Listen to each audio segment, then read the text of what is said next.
अस्सलाम वालेकुम। कुछ अहम चीज़ें, अहम बातें और डिस्कशन करनी है आपसे। सबसे अहम बात यह है, ख़बर यह है कि तहरीक इंसाफ बड़े पैमाने पर एहतजाज करने जा रही है। जिस तरह से पाकिस्तान तहरीक इंसाफ की मेजॉरिटी पर डाका डाला गया है, तो उसका हक, अवाम का हक उसके अमानतदार तक नहीं पहुंचाया जा रहा, तो उसके ख़िलाफ़ जो है तहरीक इंसाफ हफ्ते वाले दिन यानी कि कल, आज बरोज़ जुम्मा है, निकलने जा रही है। और उसके साथ जो भी जमात शामिल होना चाहती है वो हो सकती है। जिसको भी लगता है कि उनके हुकूक पर डाका डाला गया है और जिनको अब पता चल चुका है कि कैसे रिजल्ट चेंज किए जाते हैं, कैसे जो है ना हुकूक सलब किए जाते हैं, तो वो भी तहरीक इंसाफ की तरफ से खुली दावत है कि वो इस पुरअमन प्रोटेस्ट में शामिल हो सकते हैं।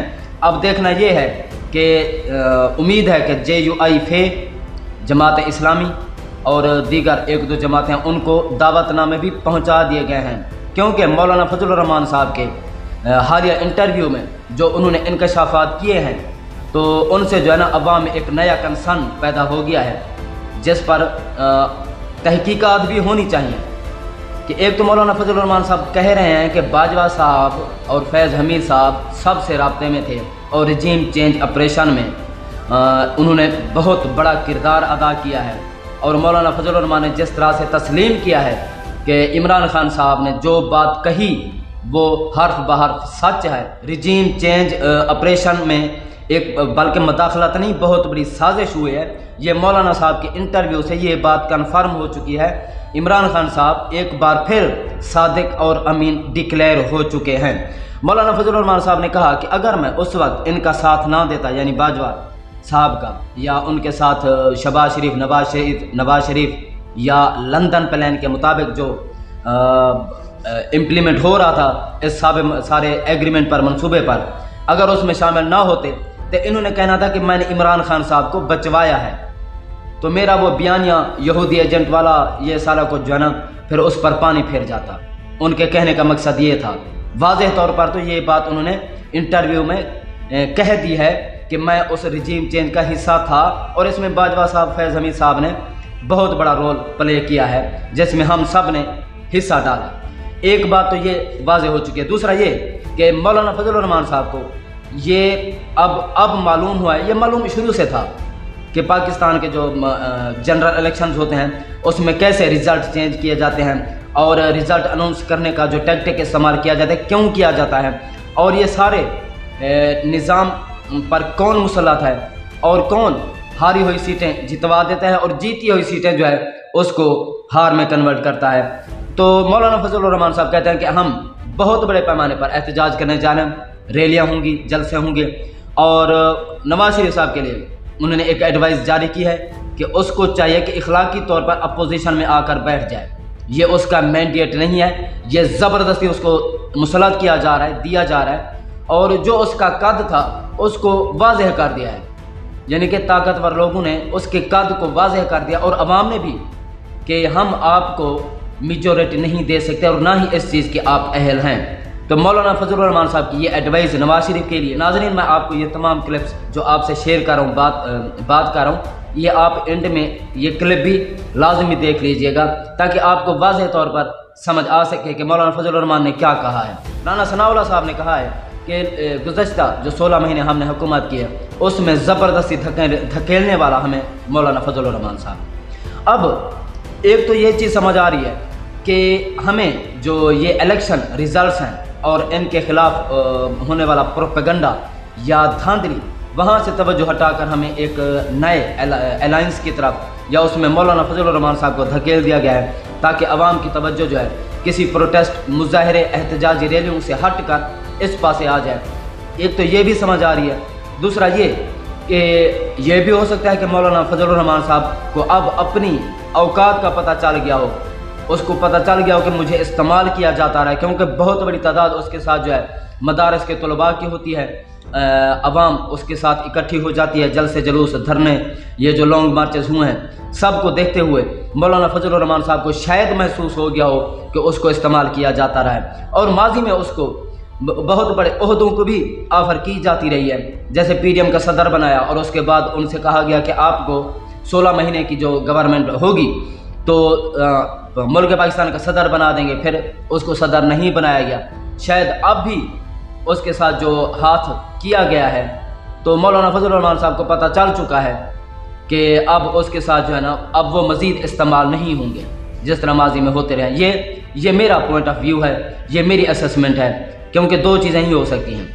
एक तो ये कि तवज्जो हटाने के लिए, जैसा पहले जिक्र कर चुका हूँ। दूसरा ये कि हो सकता है मौलाना फजल रहमान साहब को ये पता चल गया हो, मालूम हो गया हो कि उसके साथ हाथ किया जाता रहा है। एक और क्लिप में मौलाना फजल रहमान साहब ने एक खातून को इंटरव्यू देते हुए कहा है कि मैं वो शख्स हूँ, हमारी वो जमात है जो हर महाज पर मुल्क और कौम के लिए मुफाहमत करती है, यानी कि समझौता, कंप्रोमाइज़ कर लेना, यानी कि अपने बयानिए से भी हट जाना। अपने बयानिए से हट जाना किसी भी पार्टी के लिए सबसे बड़ा नुकसान होता है। वोट को इज्जत दो, वहाँ से हटे बूट को इज्जत दो। पीपल पार्टी रोटी कपड़ा और मकान, फिर आपस में भाई भाई, तमाम करप्ट नाअहल माफियाज ब्यूरोक्रेट्स सब आपस में भाई भाई हो गए, एक दूसरे के पेट फाड़ना, सड़कों पर घसीटना। फिर जब हुकूमत बनाने की बारी है तो लालच को मद्देनज़र रखते हुए मुल्क को लूटने, करप्शन, ये सारा कुछ करने के लिए फिर एक पेज पर इकट्ठे हो जाते हैं। जैसे पहले इमरान खान साहब फरमाते रहे हैं, जैसा इमरान खान साहब ने कहा वैसा ही हुआ, सब इकट्ठे हो गए। फिर जब PDM की हुकूमत गई, फिर एक दूसरे के खिलाफ बोलने लगे कि इस सारी नाकामी में उसका किरदार है, उसका किरदार है, यानी कि अपने ऊपर से मलबा हटाकर किसी दूसरे पर डालते रहे।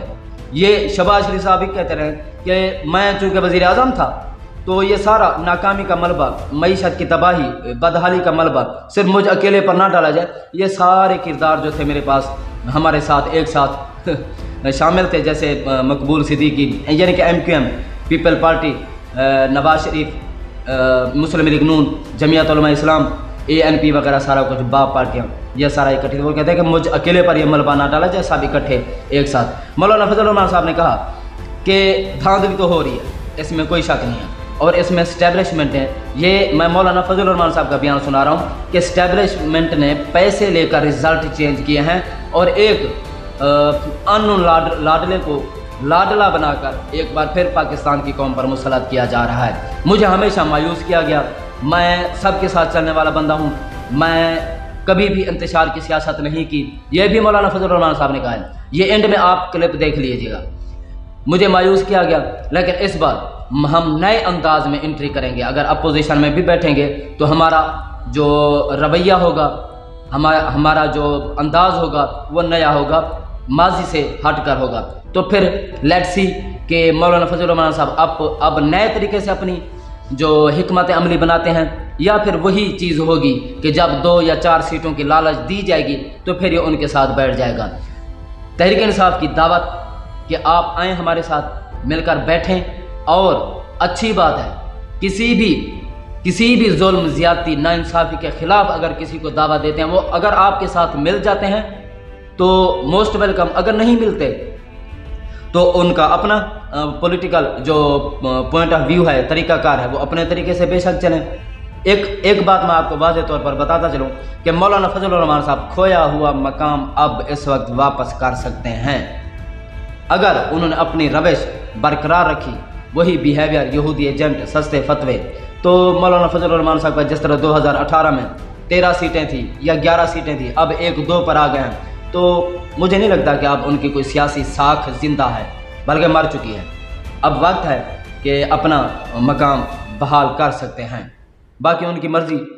हम पहले भी, हमारे साथ पहले भी अवाम खड़ी थी, अब भी खड़ी है, बल्कि हमारे अवाम में से काफ़ी सारा जो तबका है वो इस अलाइंस को रिजेक्ट कर चुका है कि अलाइंस नहीं होना चाहिए, क्योंकि माजी के जो कड़वी बातें हैं, जो फतवे हैं मौलाना फजल रहमान, वो सबको याद है। ठीक है, ये नरम गाल, तितलियाँ वगैरह, ये सारा कुछ अवाम उससे बदजान है। तो देखते हैं फिर। वैसे इमरान खान साहब का हर फैसला हमारे लिए काबिल कबूल होगा। तो सुनिए ये क्लिप्स और आप अंदाज़ा कीजिए कि मैंने कहाँ पे गलती की है। शुक्रिया। क्या उस वक्त भी जनरल बाजवा या जनरल फैज आपसे राब्ते में? मेरी बात सुनिए। तो अब उस वक्त अगर मैं फिर इनकार करता तो कहते कि फजल रहमान ने इमरान खान को बचाया। तो वो चीज़ें थी कि मैं सिर्फ इसलिए आपके सामने जिक्र करना चाहता हूँ तारीख के और आप हकायक की किसी वक्त आए। क्या उस वक्त जनरल बाजवा और जनरल फैज आपसे राब्ते में थे जब ये लोग टूट के पीटीआई से और एमक्यूएम और बाप पार्टी में आ चुके?